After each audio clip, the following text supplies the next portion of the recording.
Now, I've been into preparedness and firearms and other EDC and all that stuff for over 25 years, and I've lived in Virginia since 2008. Well, my whole way of life is now at risk due to a bunch of new laws being proposed here in the Commonwealth of Virginia. Today, we're going to talk about what some of those laws are, which you probably have heard about, but what you haven't heard about is what me, as a regular Virginian, may end up having to do. Let's get into it. Hey, welcome back to another episode of The One Row, and today we're talking about how some of the new proposed laws are going to affect those of us who are into preparedness, firearms, all that good stuff here in the Commonwealth of Virginia. I have lived here in the Commonwealth since 2008. I have enjoyed my time here. I consider myself a Virginian. And I mean, my mother was actually born here in Virginia. Just to give you a little bit of political background, and I'm not getting any, again, I try to avoid politics on this channel as much as I can, except for when it intersects with Second Amendment and preparedness type stuff, just because Second Amendment is so critical to being prepared for, which is what this channel is all focused on. So we had a Republican governor for 8 years. We had different levels of red versus blue in the legislature. Virginia has kind of become a purplish blue-leaning state of late. And in the last election, a Democrat ran as a moderate, Abigail Spanberger. She ran as a moderate Democrat.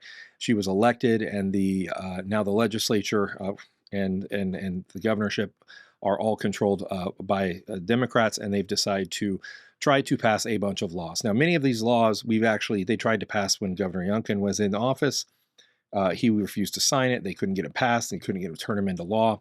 So nothing happened. Well, they've taken many of those same things, and now they're running them through with Abigail, with Governor Spanberger. I'm not going to go through each one. I'm just going to give you some summaries of what they're talking about doing. One, probably the most impactful, is they're looking at classifying and banning the sale, manufacture, purchase, importation, et cetera, of anything that's deemed an assault weapon. And an assault weapon, by the law as it's written now, is anything with a pistol grip and has the ability to accept capacity higher than 10 rounds. Would basically be every modern pistol.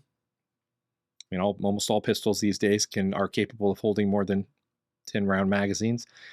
All, obviously, AR-15s, AKs, any of the magazine-fed hunting rifles, et cetera, magazine-fed shotguns if they hold more than 10 rounds, or if they make bigger than 10 round, the big giant, 12 gauge magazines. Anyway, anything like that would then be deemed illegal.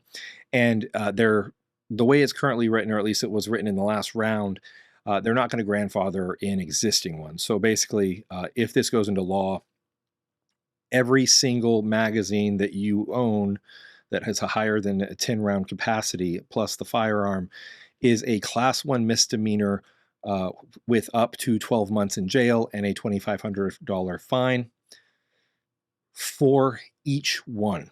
Now, if you own an AR and you own 15 magazine, well, that's up to 15 years in jail, 15 Class 1 misdemeanor convictions, et cetera, et cetera. So that you see where that's going. There are a bunch more that they're trying to pass. Some are related to where you can conceal carry.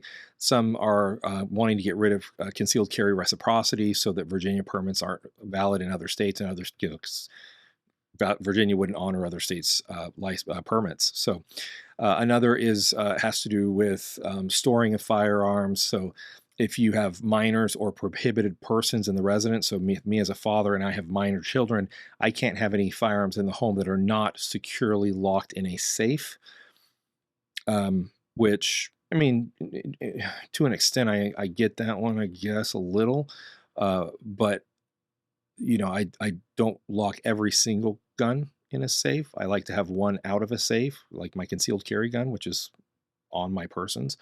So evidently, when I come home, the concealed carry permitted weapon would have to then be put into a safe until I leave or the child leaves. I don't know exactly how that's going to work. That's kind of a crazy law.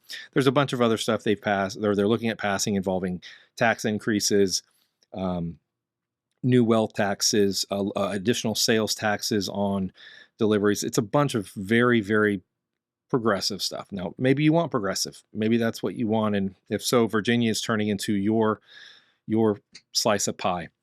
Nevertheless, for me as a prepper, this is problematic. The tax increases are going to hurt. I mean, Virginia is not a cheap place to live, particularly where I live outside of Washington, D.C. And obviously, from a prepping perspective, I,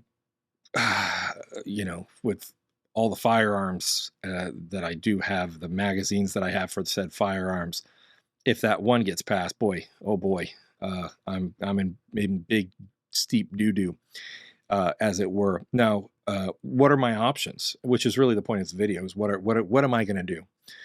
Hopefully, these things don't pass. Right? I mean, people are paying attention. People are starting to get really ticked off that they're going too fast, too far, too fast. There are possibly some of these things might get thrown out in court cases down the road. But you're looking at 3 to 4 years for that to work their way through the court system. So they pass the law, somebody gets charged with it, then that could go work its way through the court system, appellates, courts, et cetera, maybe to all the way to the Supreme Court, but that takes years. And in addition to that, the Fourth Circuit Court doesn't have a tremendously good record when it comes to firearms issues. And so it's kind of a roll of the dice, as it were. One option would be to take all my stuff and move it out of state to to a family member's house until it gets resolved. Another until it gets through the court system. Hopefully, it turns out okay. Obviously, standing up, making my voice heard right now is something that I'm going to have to do. For what it's worth, I don't have a whole bunch of money to throw around at politicians to try to affect policy or anything, but I can call, I can and do some things. So I know there's a lot of talk of that as well. But the reality is, I'm one person, and if we end up getting these laws passed, there's a saying and I can't remember who said it, but it's a famous either political scientist or philosopher or something. But he talked about how in a democracy, the people will get what they vote for, and they'll get it good and hard. And I feel like we're getting it good and hard here in Virginia. I say we collectively voted for it. I didn't personally, but I guess we're all together in this thing. So realistically, what are my options? One is to move move this stuff that's going to be banned to family members out of state. The problem with that is now I'm living unarmed, which I have a hard time doing. But one of my problems is I can't leave this area because of family commitment issues. So just for those of you saying, oh, just move out of the state. Well, I can move to West Virginia, which might be an option. But if I move to West Virginia, it'd have to be one certain part. Otherwise, I'm too far from that family commitments I have to my kids. And so really up near Harpers Ferry would be my only option. I think it's Berkeley County. I can't remember the name of it, but right up in that area. My only other option would be to move to D.C., which wouldn't be any better, or Maryland, which again wouldn't be any better.